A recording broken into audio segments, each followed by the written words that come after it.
കൂടെയുണ്ട് എല്ലാവരും എതിരായി, കുടുംബാംഗങ്ങൾ, മക്കൾ പോലും എതിരായി, ഒറ്റ മനുഷ്യൻ പോലും കൂടെ ഇല്ലാത്തൊരവസ്ഥയിൽ അയാൾ പറയുകയാണ്, എനിക്ക് ദൈവം മാത്രമേ ഉള്ളൂ. അയാൾ പറയുന്നത്, ഞാൻ ദൈവത്തെ ഉച്ചത്തിൽ വിളിച്ചപേക്ഷിക്കുന്നു.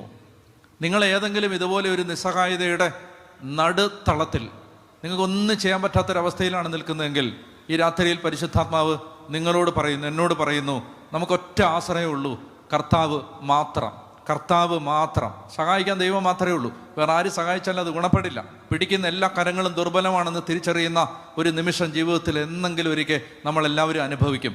ആരുടെയും കരങ്ങൾ നമ്മളെ സംരക്ഷിക്കാൻ മാത്രം സുരക്ഷിതമല്ല, ദൈവം മാത്രമേ ഉണ്ടാവൂ. ആ സമയത്ത് ഇയാൾ പറയുകയാണ്, ഉച്ചത്തിൽ ഞാൻ എൻ്റെ കർത്താവിനെ വിളിച്ചപേക്ഷിക്കും. ഞാനൊരു കാര്യം പറയട്ടെ, ആപത്ത് വരുമ്പോൾ സ്പോണ്ടേനിയസ് ആയിട്ട് കർത്താവെ എന്ന് വിളിച്ച് കരയാൻ പറ്റണമെങ്കിൽ ആപത്തില്ലാത്തപ്പോൾ അങ്ങനെ വിളിച്ച് പഠിക്കണം. എന്ത് പറഞ്ഞേ?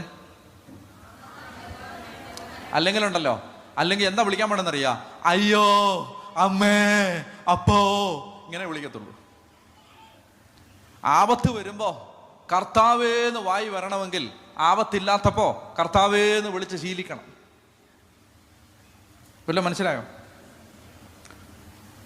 അല്ലാതെ അന്നേരം വലിയ സ്റ്റൈലായിട്ടൊന്നും ഇരുന്നിട്ട് കാര്യമൊന്നുമില്ല. അതായത് ദൈവത്തിൻ്റെ മുമ്പിൽ ദൈവകാര്യത്തിൽ നമ്മൾ ആത്മാർത്ഥമായിട്ട് ഏർപ്പെടുമ്പോൾ അതിൻ്റെ പേരിലൊരു മാനക്കേടുണ്ടായാൽ അത് നിങ്ങൾ സഹിക്കണം.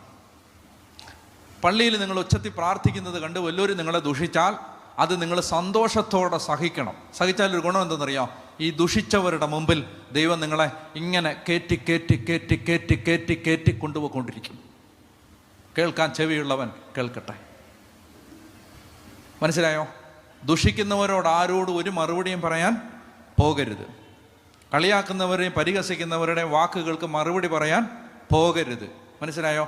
വാട്സപ്പ് ഗ്രൂപ്പുകളിൽ പരിഹസിച്ചാലും, സോഷ്യൽ മീഡിയയിൽ പരിഹസിച്ചാലും, ഇനി പള്ളിയുടെ കൂട്ടായ്മയിൽ പരിഹസിച്ചാലും, ഇനി ഫാമിലി കൂട്ടായ്മയിൽ ഫാമിലിയുടെ വാട്സപ്പ് ഗ്രൂപ്പിൽ പരിഹസിച്ചാലും, ഇനി അതല്ല ഇനി അയൽവക്കക്കാർ പരിഹസിച്ചാലും, കൂട്ടുകാർ പരിഹസിച്ചാലും, വികാരിയച്ഛൻ പരിഹസിച്ചാലും, സിസ്റ്റർ പരിഹസിച്ചാലും, ഇനി പിന്നെ തിരിച്ച് ഞാൻ പറയുകയാണ്, എൻ്റെ പ്രിയപ്പെട്ടവർ, ഇതിനൊന്നും മറുപടി പറയാൻ പോകരുത്. എന്ത് ചെയ്യണം? ഉച്ചത്തിൽ കർത്താവിനെ വിളിച്ച് അപേക്ഷിക്കണം.